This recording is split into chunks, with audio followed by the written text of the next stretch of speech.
So we're going to begin with the book of Genesis, and I always get into Genesis a lot, but this is really deep. And you have to understand, as it pertains to melanin, how Genesis is giving us melanin. It's giving us creation, right? And it's a lot of things we have to understand about the body and about what the Bible is actually trying to tell us and what it actually is. So with the book of Genesis, you read the beginning and it's very confusing. It's the creation story. But the confusing part is what creation? See, we read it and it says, in the beginning, God created the heavens and the earth was without form and void, right? Darkness spread upon the face of the deep, or what have you. And we read in this and we're thinking creation, right? Creation of the heavens and the earth, the world, the planet. And it's not really giving us that. It is giving us the woman's womb. It's giving us the creation of us. And Genesis is real deep. And it's going to help us really understand moving forward how we get into this whole melanin understanding and how we get into this creation story of us. And it really going to get you into that understanding of as above, so below, as within, so without, and how we are connected to the universe, and the universe is us. It's right there, clear as day in Genesis. And it's amazing when you understand. So I'll go back again. It says, in the beginning, God created the heaven and the earth. And the earth was without form and void, and darkness was upon the face of the deep. And the Spirit of God moved upon the face of the waters, right? So I want you to think of those pictures of Mother Earth and why they call it Mother Earth, right? And when you see Mother Earth, she's always pregnant. And she's pregnant, and show that picture of Earth. It's trying to get you to make that connection of what Earth represents. Earth represents the woman's womb in particular. So in the beginning, God created the heavens and the earth. Understand when it's speaking of earth, which is going to be a little bit more clear when we go into Genesis, it's talking about the woman, right? Stay with me. So talk about the woman's womb, right? And then, being without form and void. What do we have? We have a woman, and we have without form and void. We have an empty womb, right? And the Spirit of God moved upon the face of the waters, right? So before a woman is pregnant, she has in her womb what is called cul-de-sac fluid, right? Pelvic free fluid.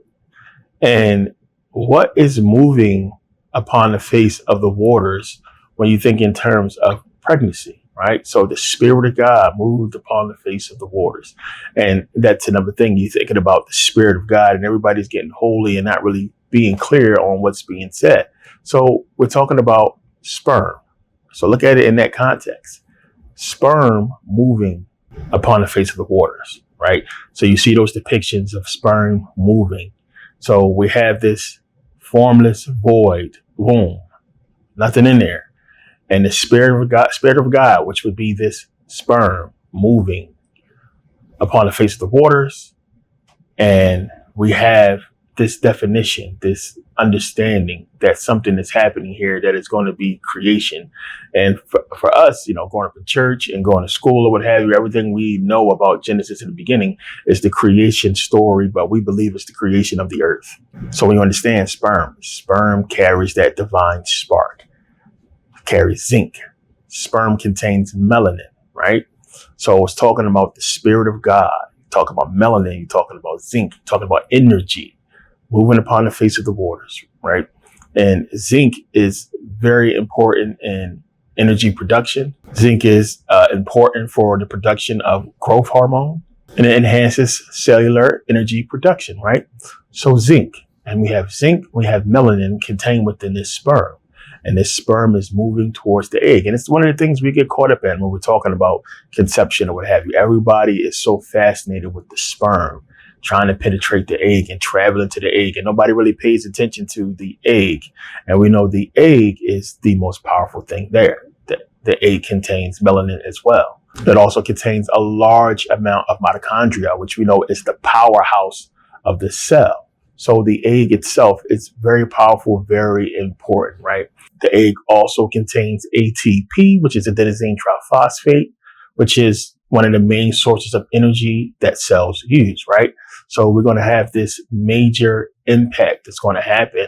And Genesis 1:3 is giving it to you, where you have this sperm traveling upon the face of the waters, containing melanin, containing zinc, that's headed towards this egg with mitochondria, powerhouse of the cell, with ATP.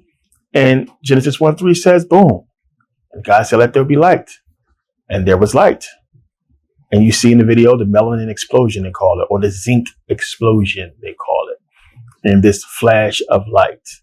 And important part is next, Genesis 1:4, and God saw the light and that the light was good. Why is that important? They put that in there to let you know that it is important that you understand that the brilliance, the intensity of that flash will basically determine or let you know how strong the egg is, right? So the more brilliant or the more bright the flash is, so that really gets you into a lot of understanding when we're talking about brilliant light. It's good. It means so much more esoterically, that light, that flash, right? And that flash, that the brilliancy, the intensity of that flash will indicate that it's going to be a healthy embryo, right? So they're putting stuff in there. We go back, went over a lot real quick, just covered something real fast. We go back to Genesis 1. In the beginning, God created the heavens and the earth was without form and void, and darkness spread upon the face of the deep, right? It's giving you the woman's womb. And that's what it's talking about. It's just that word earth that confuses you. But when they show you again, Mother Earth, and you see her pregnant, it's letting you understand that earth means you, means the woman. And it's going to kind of make that clear in a little bit. But we have Genesis 1. We have them talking about the sperm traveling in the woman, then connecting with the egg, entering the egg, and you have that melanin or zinc explosion, and boom, right? The brilliancy of that is going to let us know that we're going to have a healthy embryo that's going to create life, right? Big thing Genesis is giving us when we're talking about creation, right? So understand, Genesis 1:5 is giving you duality. It's giving you that creation of our masculine and feminine energy, as I talked about before with Genesis. So this creation of this masculine and feminine energy, the darkness and the light, right? And then it says the evening and the morning was the first day. How could it be talking about the creation of earth and it being a day that passed when we don't even have a sun or a moon?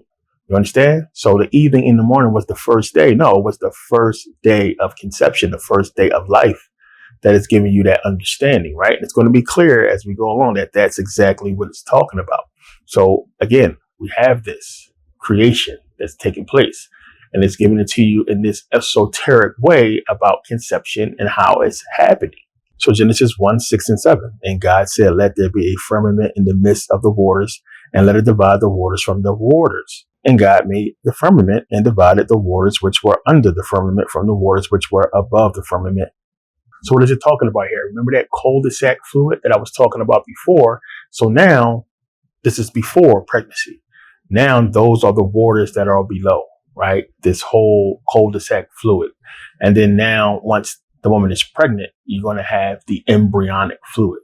So the waters below and the waters above, right? So the cul-de-sac fluid would be near the rectum, right? So the embryonic fluid or the amniotic fluid would be divided from the waters below, because they would be now the waters above, right?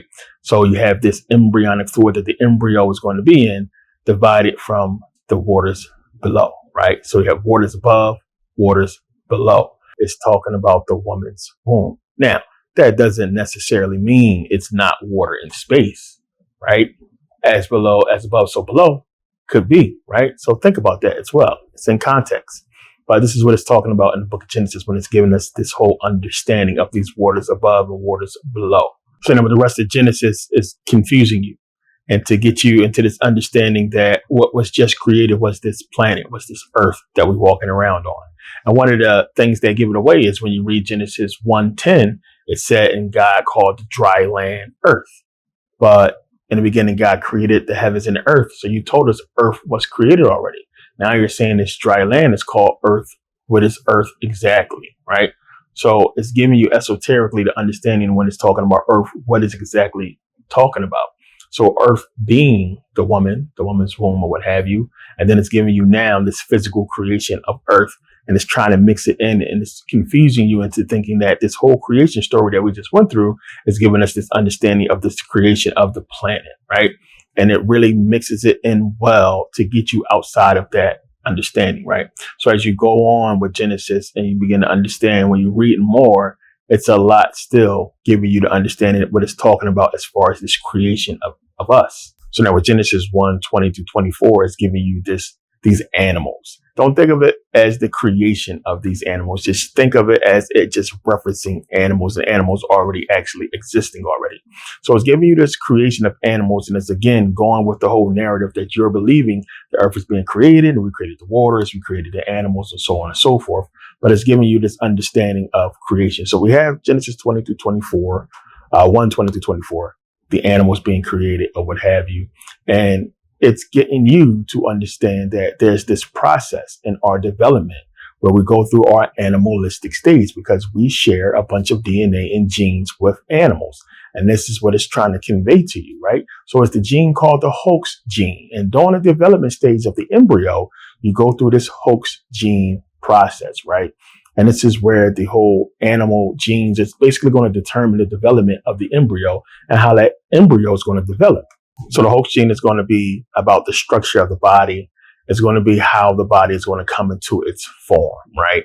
And this is where we have, again, all the animals and everything like that being a part of our physical makeup or what have you. And this is where mutations occur, right? With this embryonic development concerning the hoax gene. And this is where we see any type of birth defects during this process. When you see a person has scaly skin or super hairy or tail or what have you, it's happening during this process, right? Because this is going through this whole animalistic, redefining of genetic codes and genes or what have you to form us into what we are. Remember, you can see a lot of those stages of the embryo where we have a tail, we look like a tadpole at one point, and then we are forming and turning and going through this evolution within the womb until we become what we are, right? This form, this structure that we know today as us, as man or what have you. So it's giving you that breakdown when it's talking about the animal. So you can understand esoterically, this is what's happening. So again, we're in the womb still. We're going through the embryonic development, and we're going through the hoax development, the hoax gene, through the animalistic stages, and we're developing. And then we're going to come into the next part.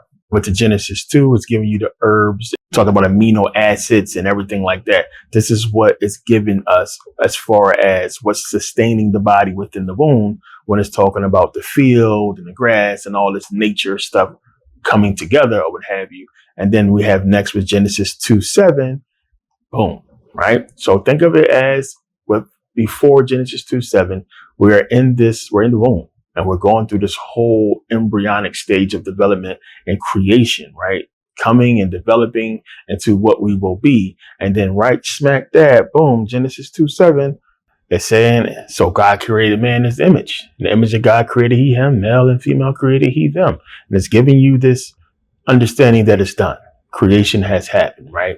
And then it's reiterating when you get to Genesis 2.